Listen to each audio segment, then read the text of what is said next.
Percentage composition आज का हमारा ये लेक्चर है। तो परसेंटेज कंपोजिशन का डेफिनेशन जो है वो ये होगा कि parts of an element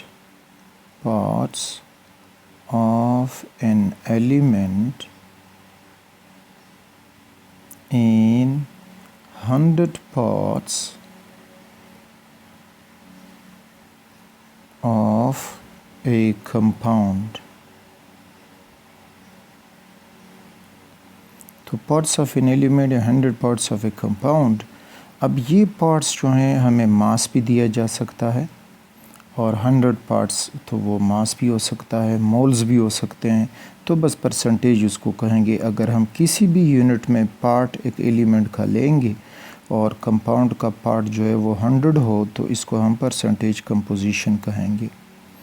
mass percentage मालूम करने के लिए जो फार्मूला है that is percentage of element is equal to mass of element in the compound। mass of element in the compound, जो कंपाउंड दिया गया है उसमें एलिमेंट का मास कितना है, डिवाइडेड बाय मोलर मास या formula mass of the compound, molar mass of compound और मल्टीप्लाइड 100। तो ये परसेंटेज कंपोजिशन फाइंड करने के लिए रिलेशन या फार्मूला। अच्छा, इसी रिलेशन को हम एक और तरीके से भी रिप्रेजेंट कर सकते हैं और दोनों पे हम आगे न्यूमेरिकल सॉल्व करेंगे। तो दूसरा जो है वो ये कि परसेंटेज ऑफ एलिमेंट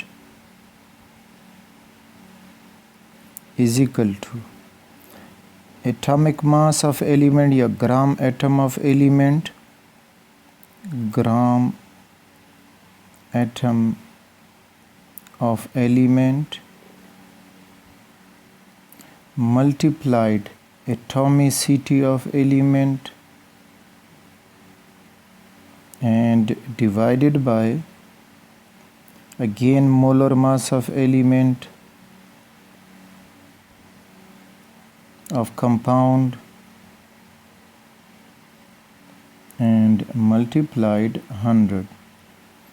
तो इस तरह से इन दोनों फार्मूला से हम कंपाउंड मालूम कर सकते हैं कि उसमें एक एलिमेंट का कितना परसेंटेज होगा। ये नीचे जो दूसरा फार्मूला है इसमें हम एटॉमिसिटी उस एलिमेंट का मालूम कर सकते हैं कि उसके कितने एटम्स होंगे इस गिवन कंपाउंड में, ये हम फाइंड कर सकते हैं। अच्छा, तो चलें एक एग्ज़ाम्पल की तरफ जाते हैं कि इसमें ये दोनों फार्मूला हम इस्तेमाल करेंगे। मुख्तलिफ एग्ज़ाम्पल ट्राई करते हैं। So this is example. तो कहते हैं कि calculate percentage composition of each element in sulphuric acid. तो first of all sulphuric acid का मोलर मास निकालते हैं कि इसका मोलर मास क्या बनेगा। This is H2SO4। अब हाइड्रोजन का एटॉमिक मास 1 है और इधर 2 हाइड्रोजन है तो 2 1s are 2 प्लस सल्फ़र का एटॉमिक मास 32 एंड प्लस 16 एक ऑक्सीजन है और इधर 4 हैं तो 16 4 64 सो 64। इनको आपस में प्लस करोगे तो यू विल गेट 98 ग्राम पर मोल, यानी ये इसका मोलर मास हुआ। अब इसमें परसेंटेज ऑफ हाइड्रोजन मालूम करोगे तो very simple, percentage of hydrogen is equal to mass of hydrogen in the compound. So look at this, ये 2 जो है it is mass of hydrogen in the compound तो यहाँ पे 2 लगा, divided by molar mass. Molar mass जो है वो 98 है सो दिस इज़ 98 और मल्टीप्लाइड 100। ये सॉल्व करेंगे तो हमें मिल जाएगा इसका जो परसेंटेज होगा 2.04%। तो ये H2SO4 में हाइड्रोजन का परसेंटेज हुआ। इसी तरह अब ऑक्सीजन सल्फ़र का परसेंटेज फाइंड करते हैं तो percentage of sulphur is equal to mass of sulphur in compound. तो सल्फ़र में कंपाउंड का मास जो है, कंपाउंड में सल्फ़र का मास 32, तो ये हुआ 32। फार्मूला मास इज़ 98 और मल्टीप्लाइड 100। तो इस तरह से इनको सॉल्व करोगे तो यू विल गेट 32.65। तो ये 32.65% ये इसमें सल्फ़र का परसेंटेज हुआ। अब ऑक्सीजन की परसेंटेज की तरफ आते हैं। तो percentage of oxygen is equal to mass of oxygen in the compound. तो कंपाउंड में ऑक्सीजन का मास जो है वो 64 है, that is 64 divided by molar mass is 98 और मल्टीप्लाइड 100। तो ये सॉल्व करके you will get the mass of the percentage of oxygen 65.30%। तो ये हर एलिमेंट का परसेंटेज हुआ H2SO4 में। और अगर हम ये सारे परसेंटेज आपस में जमा करेंगे तो वो 100 के बराबर आएंगे। Percent of hydrogen plus percent of sulphur plus percent of oxygen, तो ये सारे आपको मिलेंगे 100। अगर कुछ कमी बेशी उसमें आएगी तो फिर ये होगा कि हमने जो एग्जैक्ट एटॉमिक मास है हाइड्रोजन का, वो जो है वो हाइड्रोजन के लिए वो है 1.0087, ठीक, तो ग्राम। तो फिर ये उसका ग्राम एटॉमिक मास इस्तेमाल करेंगे तो एग्जैक्ट हमारे पास 100% आया। राउंड ऑफ करेंगे तो थोड़ा सा 100 से कम या ज़्यादा आएगा, लेकिन राउंड ऑफ करके और एग्जैक्ट डालोगे तो you will get the whole percentage equal to 100।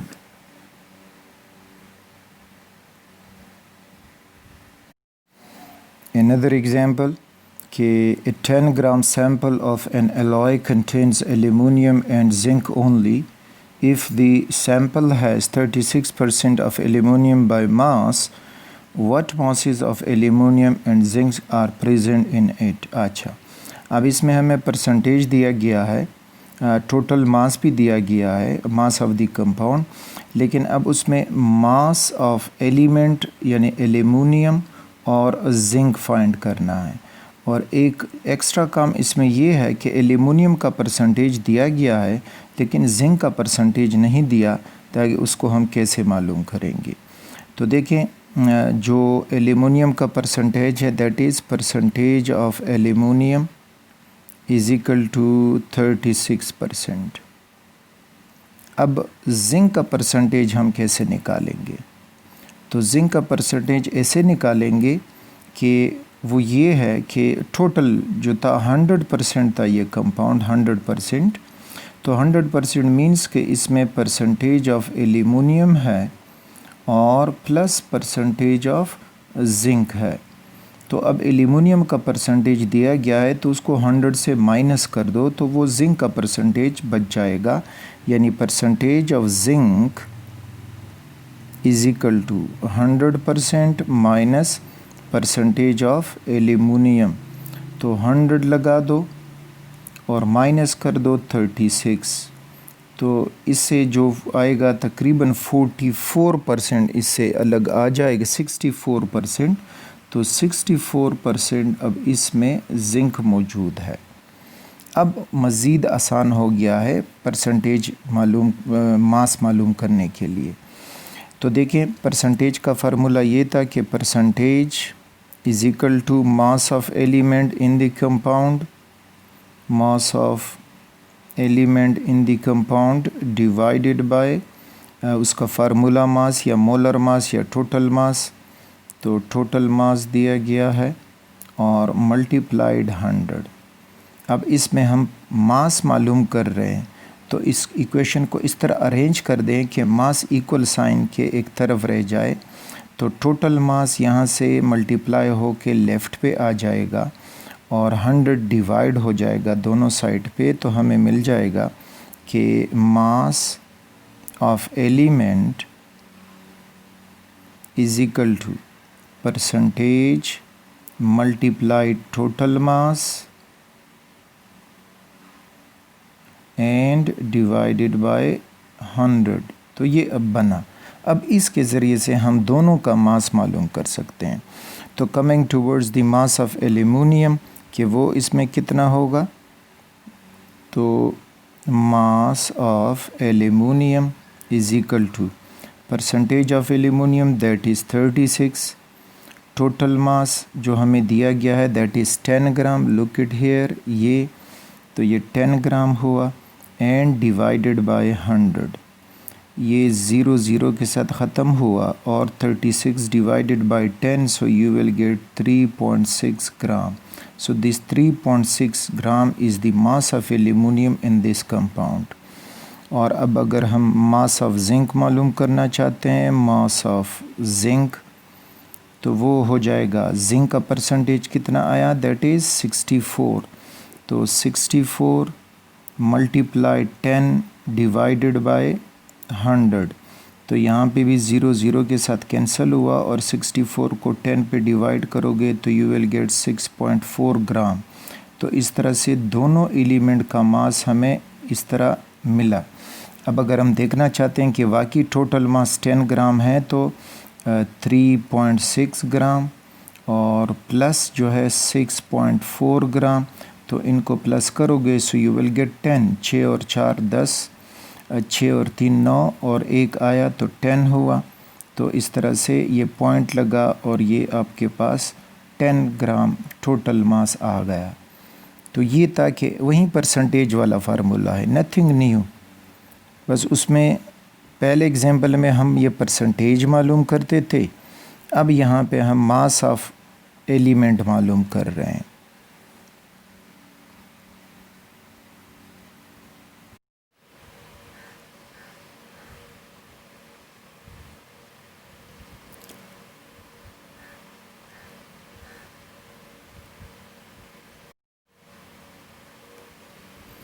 एक और एग्जांपल है कि example phosphoric acid has 31.6% phosphorus, what how many atoms of phosphorus are there in one molecule of phosphoric acid. तो अब हमने एटम्स मालूम करने हैं, तो उसके लिए फार्मूला हमारे पास ये था कि परसेंट ऑफ द एलिमेंट, तो यहाँ पे percentage of phosphorus is equal to gram atomic mass of phosphorus, कि इसमें फास्फोरस का ग्राम एटॉमिक मास कितना है, तो gram atom of phosphorus multiplied its atomicity and whole divided by phosphoric acid का formula mass, that is formula mass या molar मास या total mass, और मल्टीप्लाइड 100। तो अब यहाँ पे हमने जो मालूम करना है दैट इज़ फास्फोरिक एसिड की एटॉमिसिटी के वो यहाँ पे कितनी होगी। तो उसको मालूम करने के लिए पहले हम फास्फोरिक एसिड, उसका मोलर मास दिया गया हो, चले मैं फार्मूला छुपा के रखता हूँ, और उसका मोलर मास दिया गया है कि उसका मोलर मास है 98। तो ये हुआ molar mass of phosphoric acid 98। तो उसमें अब हम देखेंगे कि फास्फोरस के कितने एटम्स बनते हैं। अच्छा, तो ये 98 उसका मोलर मास हुआ। अब जाके इसको हम क्लियर करते हैं, फास्फोरस का एटॉमिक मास कितना है, एटॉमिसिटी। तो देखिए परसेंटेज ऑफ फास्फोरस, तो पुटिंग द वैल्यूज़, तो वैल्यूज़ पुट करने से percentage of phosphorus is 31.6% is equal to gram atom of phosphorus, तो वो है 31, यानी एटॉमिक मास मल्टीप्लाइड एटॉमिसिटी, वो मालूम करनी है हमने कि कितने एटम्स इसके मौजूद हैं इस कंपाउंड में, डिवाइडेड बाय मोलर मास, तो मोलर मास है 98 और मल्टीप्लाइड 100। अब एटॉमिसिटी के लिए ये सब कुछ अरेंज कर दें ताकि एटॉमिसिटी इधर अलग रह जाए, बाकी को टेक्निकली यहाँ से लेफ़्ट पे ले आएँ। तो ऐसा करने से you will get atomicity is equal to 98, right से जाके लेफ़्ट पे मल्टीप्लाई हो जाएगा, तो 98 मल्टीप्लाइड 31.6 और 31 फिर जो राइट पे है वो डिवाइड हो जाएगा, 100 भी डिवाइड हो जाएगा, तो यू विल गेट 31 मल्टीप्लाइड 100। अच्छा हाँ, तो अब इसको सॉल्व करोगे तो ये 38 37 के साथ ही ख़त्म हुआ, और अब 98 डिवाइडेड बाय 100 करोगे तो ऑलमोस्ट कुछ ना कुछ आपको मिलेगा 0.98। इस ज़ीरो के लिए 8 लगा, इस ज़ीरो के लिए 9 हुआ, और अगले ज़ीरो के लिए पॉइंट लगा, तो ये 0.98 एटम, यानी अप्रॉक्सीमेटली जब हम राउंड ऑफ वैल्यू करेंगे तो ये आपको मिल जाएगा 1 एटम। तो फास्फोरिक एसिड में फास्फोरस का 1 एटम है, तो अगर हम उसका फार्मूला देखें दैट इज़ H3PO4, तो यू विल गेट कि हाँ फास्फोरस इसमें एक एटम मौजूद है। तो इस तरह कभी कभी क्वेश्चन में आपको परसेंटेज दिया जाएगा और पूछा जाएगा कि अब इस परसेंटेज के मुताबिक इस एलिमेंट के कितने एटम्स मौजूद हैं इन द गिवन कंपाउंड।